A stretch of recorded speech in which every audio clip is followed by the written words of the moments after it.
podcast made by women for women, and we are looking at the topics that are influencing women and the world they live in, and we're shedding light on those topics.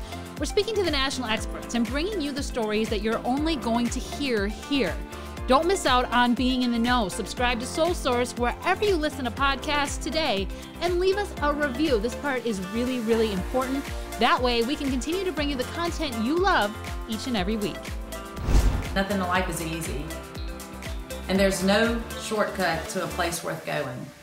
Hey everyone, I am Raquel Amel, your host of Soul Source, and 2020, it was a big year for women. I mean, we saw the first female vice president be elected to U.S. office, and now we have witnessed the first woman in National Football League history to referee a Super Bowl.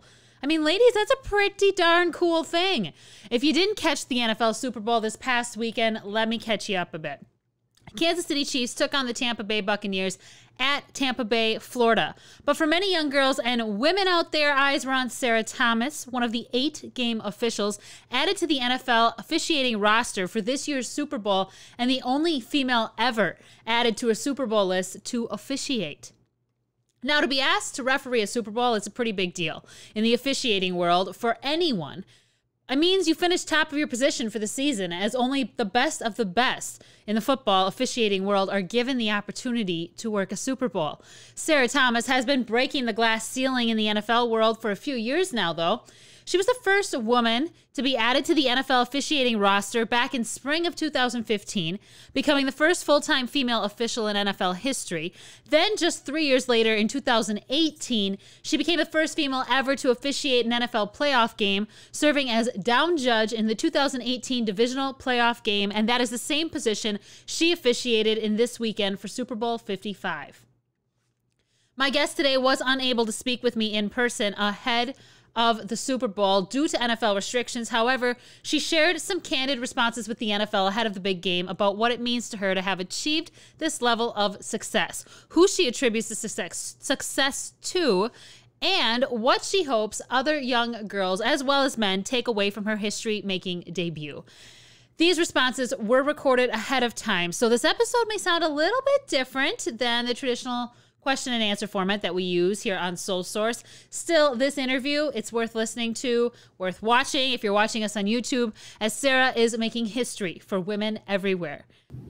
Being selected for this year's Super Bowl in Tampa and being the first female that has been selected to do such, it means a lot to me. I have a precious little girl that is watching her mom, not just on a football field, but daily at home, and I want her to know, seeing it, believing it, and you can do it. And I just spoke with her this morning actually, and she had a neat little test that she had to take, and she said, "Mom, they asked what I wanted to do in the future, and I told them I wanted to be a mom, a teacher, and a ref like my mom." So I'm just saying, it's just so meaningful. I never set out to be the first at all in any of this. But knowing the impact that I'm having on not just my daughter, but young girls everywhere, women everywhere, and I have to add in young men and men too. I have 2 precious young men that I'm raising to be a partner with their spouse and respect.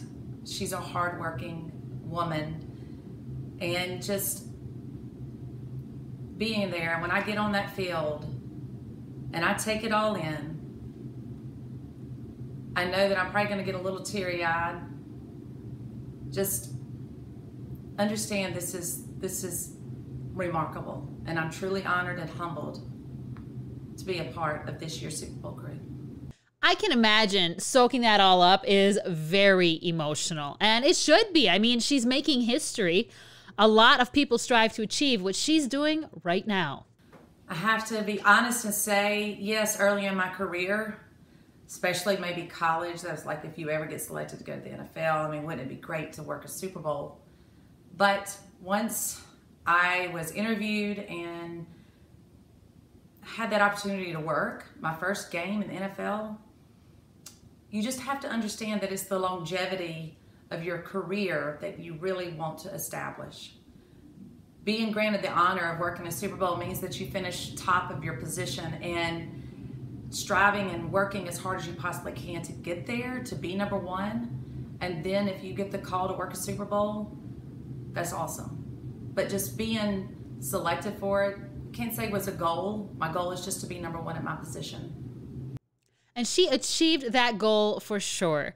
But Sarah has a long-standing history in officiating, and it did not start with the NFL. It didn't start when I started officiating football. It actually started so long ago. When I was in 5th grade, I was the only female girl that played on the basketball team in Pascagoula, Mississippi, and I was influenced strongly by my mom's sister, my aunt, Jill Upton. Fast forward, I graduate college, then I'm not playing basketball anymore, and so then I play in a men's church league. And I was kicked out of that league because I was a female. My older brother Lee was officiating high school football, but I had no idea that he was doing that. But I joined him at a high school football officials meeting. And that's where my journey with officiating started. I walked into that first meeting, had no idea that there were no females that were working it, because playing basketball in college or high school, you saw females out there officiating basketball. And I fell in love in that moment whenever I was taken back that you got to be kidding me. These guys actually get together and discuss rules and what if scenarios and just plays that happen and challenge each other. And it felt that I could give back in a sense to just organized sports. I love sports, but this football officiating thing took off. And after 10 seasons in high school and 2 children, I thought that I was not going to do it any longer. But I worked a high school playoff game, and there was an NFL scout there, Dr. Joe Haynes. He got me plugged in with Gerald Austin of Conference USA. Gerald hired me, and my career in college began. I attended clinics. I worked in the UFL. I worked in arena ball, and then I got the phone call from the NFL in 2015. And here I am, wrapping up my 6th season. My journey in officiating started a long time ago. It wasn't that it just started when I really started officiating. I mean, we talk a lot about women's issues here on the show, but as you hear with Sarah's story, she came up through the ranks in a very male-dominated field. That means she was actually standing on the shoulders of guys who came before her. That's different than a lot of the women who have had firsts in their careers, but men played a huge role in helping her achieve the success, and that is not lost on Sarah. When I started officiating, there were very few females officiating in football. I don't believe that there were any in the state of Mississippi whenever I started. And now to see so many females officiating across the country, not only that, but I just got an email the other day from overseas from some female football officials, and it's across the world to see the impact of the amount of females that are out there officiating football. My message is, do it because you love it. Don't do it because you want the recognition. But I think there's power in numbers. And when you start having more and more and more females, no one's doing it for the recognition. They are doing it because they love it. So I have to just pay, I have to pay tribute to the men too that walked this before me, because there weren't any women in college or in the NFL that I could look up to. And if it hadn't been for the men that accepted me and saw that I was doing it for the same reasons that they were, I wouldn't be where I am if it weren't for the officials in Pascagoula, Mississippi and Conference USA and all the fraternity of football officials that are still currently in the NFL and the ones who have retired. So to that, I want to say thank you guys. It's so awesome to hear about men uplifting women and making sure that they can achieve their dreams. We need much more of that in the world and vice versa. Women should recognize and credit the guys who are helping them achieve these milestones. And for Sarah, she says football is really where she started to find her groove in the officiating world. Football has played a very impactful role in my life. I didn't play the game of football, but I have been blessed to officiate the game of football. Fell in love with it, refereeing, officiating, junior high, high school games, college, and now in the NFL.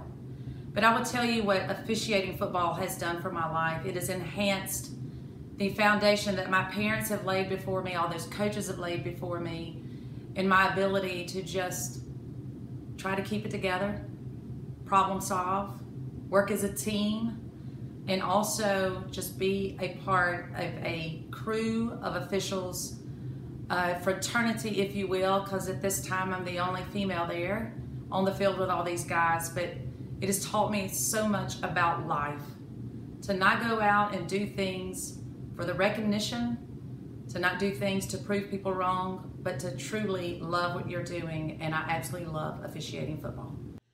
Lots of young women and even little girls were watching this weekend. They finally saw someone who looked like them on the field representing them. But Sarah says it's not all fun and games, and she wants young women and girls to know it takes a lot of work, but she says it's worth it. My advice to other females that are pursuing a career in officiating football or interested in pursuing a career, I would simply look at you and say, do it. Find an association there and start out the grassroots wherever you live. Get involved in high school and your junior highs or middle schools and Pee-wees, Pop Warners, and just go do it. Understand and have a mindset when you do walk through that door to that first meeting or go out onto that football field, you're gonna have to put a lot of hard work into what you're doing and mastering this craft. And none of us are truly masters at this craft. But get a mentor, surround yourself with other officials, and your family and you, your personal life, there are gonna be a lot of sacrifices that you're gonna have to endure. But like I say, nothing in life is easy. And there's no shortcut to a place worth going. Sarah's story was a fantastic one, and I found it so inspiring hearing from her, and I hope her story inspired you as well. Thank you for listening, and if you want to hear more Soul Source, go ahead and subscribe to our show. We are available wherever you listen to podcasts.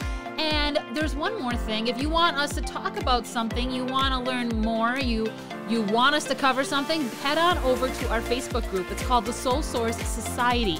It's where we interact with our listeners. We share story ideas. We get ideas for future stories, talk about past shows, and just have a lot of fun overall. That's Soul Source Society on Facebook.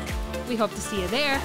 And Soul Source is brought to you by a company called Red Shoes Inc. It's a leading agency specializing in crisis and strategic communications, media relations, social media, and so much more. To learn more about Soul Source and Red Shoes, visit us at redshoesinc.com.